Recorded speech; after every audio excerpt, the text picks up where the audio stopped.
Sometimes work can be hell.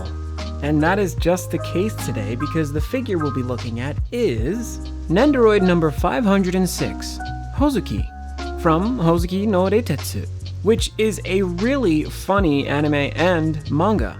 If you're not familiar, Hozuki here works in the underworld with Enma himself. Hozuki does a little bit of everything because the leader of the underworld is just a bit of an idiot. But Hozuki is very cool-headed and very sharp and quick to violence. You'll see soon enough. But is this old Nendoroid of this handsome demon any good? Because I've got to say, it's one of those harder to get ones. It's a bit expensive, and I had to camp this for a while to finally get it. I consider this one of my grail Nendoroids. It's one that I'm really happy to finally own. I got a really good deal on this miraculously. Despite it being new, it just has a really messed up box. So let's stop talking about it and actually open it.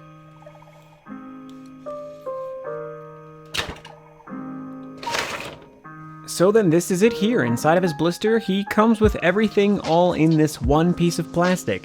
It really isn't that much, but still, I can't help but be excited about this.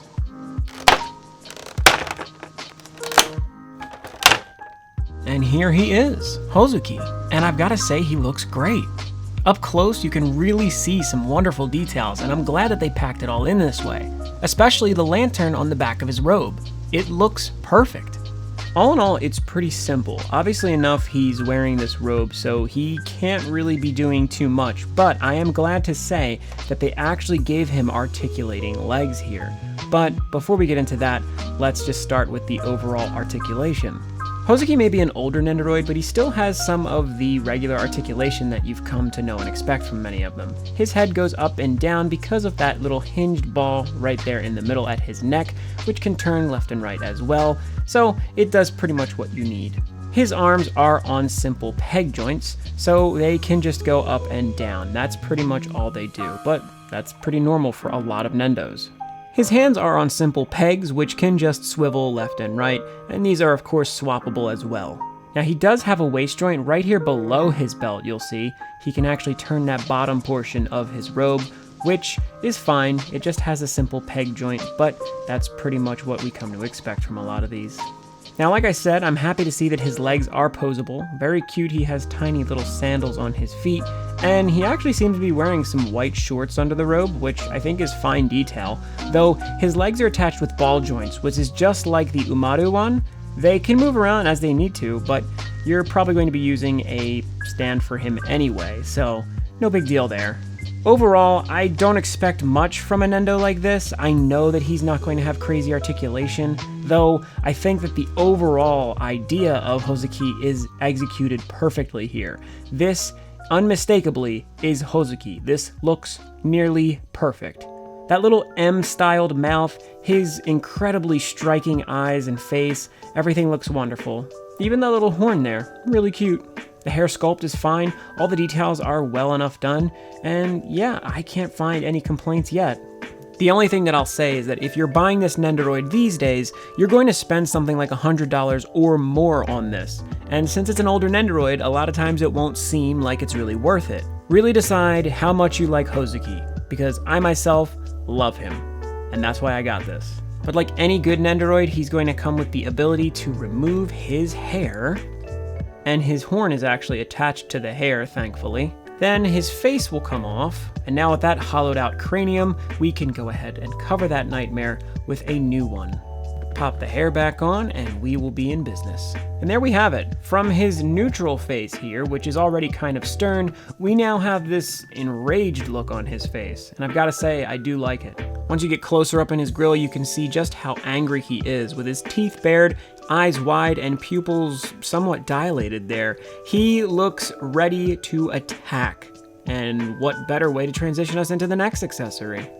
His next accessory is indeed this spiked club. I love this. This is like the typical style Oni club with the crazy spikes on it. This thing is ready to clobber somebody. And they even went ahead and put this tassel on the edge of it, which I thought was a really cute little detail. I don't see this type of stuff too often, especially in a small handheld accessory like this. I do like this quite a bit. And it's just a simple bat that he or many other Nendos could probably hold just as easily. By default, he actually comes with his gripping hand and this bent arm on, which I thought was rather curious. But yeah, we can go ahead and just pop this right into that hand. And now with his bat in hand, he is ready to do some clobbering and maybe collect some new souls. This is great. I mean, it does exactly what it needs to do. And of course, you can swap his arms for different poses with this bat as well, but by default, it fits just really easily in the hand, and it's a fine accessory. I like it. What it doesn't come with, which I would have loved, was for them to put a parasol, the same style, in this hand. Unfortunately, he doesn't come with one, but he is depicted with one in the manga, so I really would have liked that, but you can't always get what you want. This is a really old Nendo. Now then, after I mentioned his arms, I feel like it's only natural for me to show you that he does come with 2 additional arms for his right arm, which one is a bit more extended, I guess. The sleeve of it is drooping a bit lower, and this also has a gripping hand on it.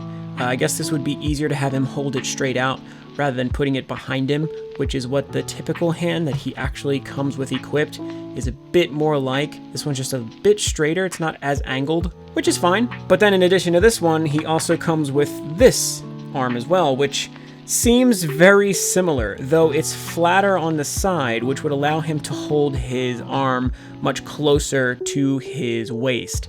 So that's good too. Then on the other side, he comes with this arm, which of course is swappable similarly, and it is just flattened so it can rest against his sides, which is a little bit different from the typical one that's on there. That is going to be a bit more 3D. You can see that it's a bit more wrinkled, I guess. So there's some more depth there. I think that's a little bit nicer, but I suppose there's a use case for all of these. There's always a use case for all the pieces they give you, and this is going to be no different. So yeah, if you like that, it'll be good for being able to have him hold another accessory. But what would he hold? Well, if you're not aware, Hozuki is known to be very into farming or cultivating, I guess, goldfish plants. I'm not joking, and I know that sounds really random, but they're actually real. And in Hozuki no Reitetsu, they've taken it to an incredibly literal sense. This is just a goldfish coming out of a potted plant. But I assure you this is what they look like in the series. They're these creepy goldfish that just scream all the time. And what I'm really loving about this accessory is that it's on a spring. If you notice here, he wiggles around. I actually didn't know this. I'm going in completely blind with this, but yeah, that's just really funny. And they are known in the series to wiggle all over and writhe about because they are indeed living. So yeah, goldfish plant. Epic.